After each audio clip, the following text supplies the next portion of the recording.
What is going on? It's your girl C-Positivista. Welcome to another video. So in this video, I'm going to talk about why it's important for you to know and understand your attachment style. There are four main attachment styles. So these attachment styles are secure attachment style, anxious attachment style, disorganized attachment style, and dismissive avoidant attachment style. So your early childhood memories, your early childhood experiences with your caregivers, your parents, that essentially shapes your attachment style. I'm not going to be explaining what the attachment styles actually are and what they entail. I'm going to put the link within the description on videos of experts, actually, psychologists, experts speaking about the attachment styles and what they actually mean, and really go into it, because I'm not a specialist in that way. But I'm going to speak about the importance of you knowing your attachment style and how that can affect you, because I have experience in that. So the first reason why it's important for you to understand your attachment style is, if you don't understand your attachment style, you're going to keep learning the same lessons again and again. So have you ever noticed that you seem to date the same type of people?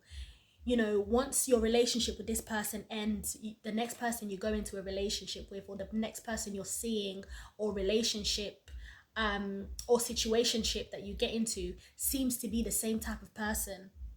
That's because I believe in this world we are students of life, and sometimes we want answers, but in order for us to get those answers, we need to get to know ourselves. It's all about going back inside of yourself and understanding yourself. So many times we're like, oh, that person was like this, that person was like that.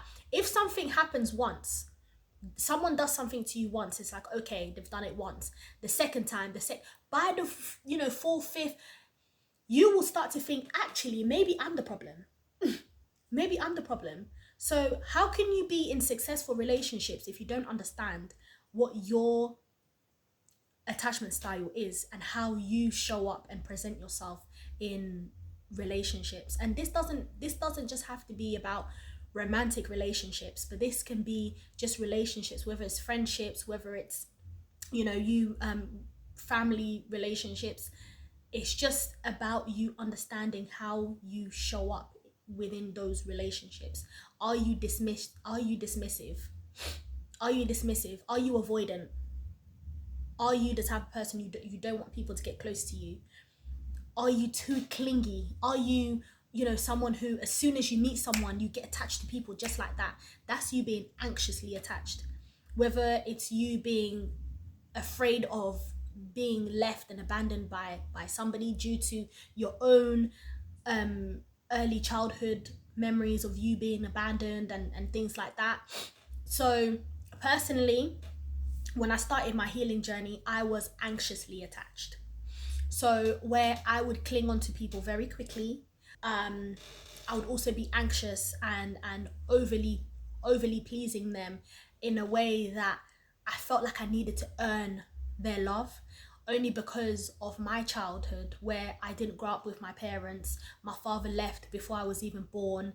As soon as he found out my mum was pregnant, and not growing up with my parents and things like that, and being in foster care, and so all of those things that you go through in your childhood can really affect your adulthood, can really affect on how you show up in relationships. So it's not just about choosing right. So where you may see yourself, you may notice that you keep dating the same type of person. You may notice that you keep, if you're a woman, you may notice that you keep dating men who are avoidant, men who don't care about you, men who, they're letting you know that they don't want anything to do with you, but you keep following them, men who treat you bad.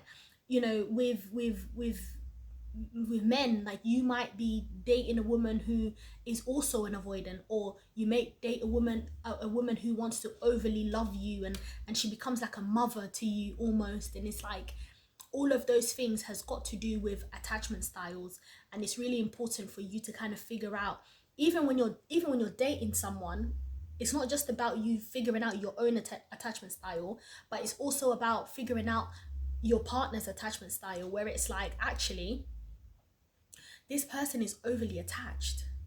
This person is attached in an unhealthy way. Like, I've just met you and you're already telling me I love you. So it's giving love bombing. And sometimes it might not be love bombing, it might just be, this person just really really wants to spend time with you, really wants to be with you, and really just, but it's unhealthy.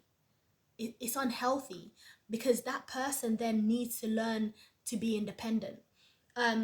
Personally, on my own journey, I've shared this on a previous video, where I was in a long-term relationship. I was in a relationship for like over 9 years. So being in that relationship, I had to step back. I had to step back, because for me it was like, I needed to learn independence. I needed to learn how to be by myself, and how to love on myself, and how to really just to be me. I needed to understand who I am without this person. Who I am without this person, who I am in this world. So, maybe you might be in a relationship where you've been with someone for so long and you've lost yourself. You don't even know yourself. So it's important that you figure that out. Try to figure that out for yourself. And also, there's cycles. You may notice, if you don't understand your attachment style, you may be stuck in the same cycles, where you may notice that certain relationships always terminate in the same way. So, it may terminate in a way that, someone may ghost you. Like, people keep ghosting you, people keep leaving you. And, why are you attracting that? Why are you attracting that? Why do people feel it's okay for them to just leave you without letting you know that they're going? Like, and I know that we're living in a world where, like, people ghost, people go and stuff. But if it keeps happening to you, you need to look within yourself and say, self, how am I showing up in relationships? How am I showing up to people? What signs, what am I showing that's communicating to these people that it's okay for them to treat me this way? Because remember, we teach people how to treat us. How people treat us, a lot of the times, it's got to do with us. It's lack of boundaries, is lack of self-respect, lack of self-love. But when someone sees that you love yourself, when someone sees that you respect yourself, when someone sees that you have got boundaries, they're less likely to hurt you. They're less likely to come and treat you anyhow. But when you're very lenient, you're very just, oh, it's okay, the red flags are showing up, you're just like, oh, it's all right. No, we're not about that. We're not about that. So try to understand your childhood. Try to understand your upbringing. Try to understand, was your father around? Was your mother around? Try to understand how they treated you, how they spoke to you. Were they dismissive towards you? Did you feel like you were shut down every time you tried to express yourself? Do you feel like you didn't really get enough physical touch, enough love in your own, in your love languages? We're going to talk about love languages in a separate video. But it's also important for you to think about that. Like, how was love communicated to you? How was love translated to you by your caregivers? How was love shown to you? And think about, how do you show love today? And think about how the people you've been seeing, mingling with, having situationships with, relationships with, how do they love on you? How do they translate love to you? How do they communicate love to you? And again, like I said, it's not just about romantic relationships. It's also about friendships. How do you show up in friendships? Are you the overly clingy friend? Are you the motherly type of friend? Like, what type of friend are you? And try to figure out why are you that type of friend? Why do you feel like you have to be the people pleaser? Why do you feel like you can't say no if your friend says, oh, let's go here and there? Why do you feel like you have to go? Why do you feel like you can't say no? What within your friendships, within your friendship groups, what are your friends' attachment styles? It's important for you to also understand that, to understand their attachment styles. If you're quite dismissive, you know, you don't, it'll be difficult to have a relationship with you. It can be difficult. Like, sometimes you might be thinking, oh, why am I so difficult to love, and all of that stuff. Like, sometimes it's not the fact that you're difficult to love. Sometimes it's just your attachment style. How do you attach to people? How do you love on people? How do you, or do you not attach to people at all? Are you completely just dismissive? You know, are you someone who, as soon as a relationship is getting serious, as soon as someone starts to get, you know, close to you, you just detach? It's important for you to also figure that out. You know, maybe it's time for you to start working on yourself. What is that thing that causes for you not to want people to get too close to you? What is that thing? What happened when you were younger? Did your dad walk away? Did your mom walk away? You know, it's important for you to go inside of yourself and figure those things out. It can also help you understand how you deal with conflict, how you love others, how you receive love, and overall how you receive emotional intimacy. By knowing your attachment style, you'll be able to manage relationships better. You'll be able to manage how you show up in relationships better. So that's you managing relationship dynamics, and essentially you just identifying where you may need personal growth within yourself, and communicating effectively.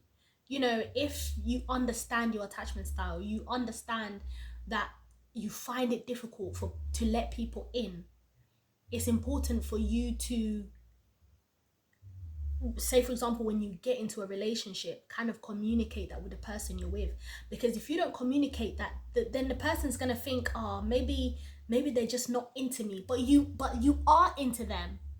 But because of your attachment style, subconsciously you're communicating to them that you don't really want them.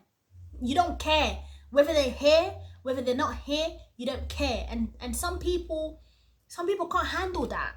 You know, you've got people whose attachment styles, they need reassurance. They need reassurance. They need to know that you want them. They need to know that you do want them around. Obviously now I'm in a more secure place. However, there are times where I can kind of go back on that, where I can kind of go back to being anxious a little bit, where if you let me know, or if I sense that you don't want me, or you don't want anything to do with me, baby, you don't have to worry about me. You do not have to worry about me, because I will ghost. Like, and there were times, you know, there's been times where I've gone from one attachment style to the other, like from one extreme to the other. So there's been times where I've been very anxious attached, and there's been times where I've been dismissive, where it's like, there's been times where I've been very clingy, like very like, oh my gosh, I love you, I want you, oh, don't leave me, to I don't care. You call, cool.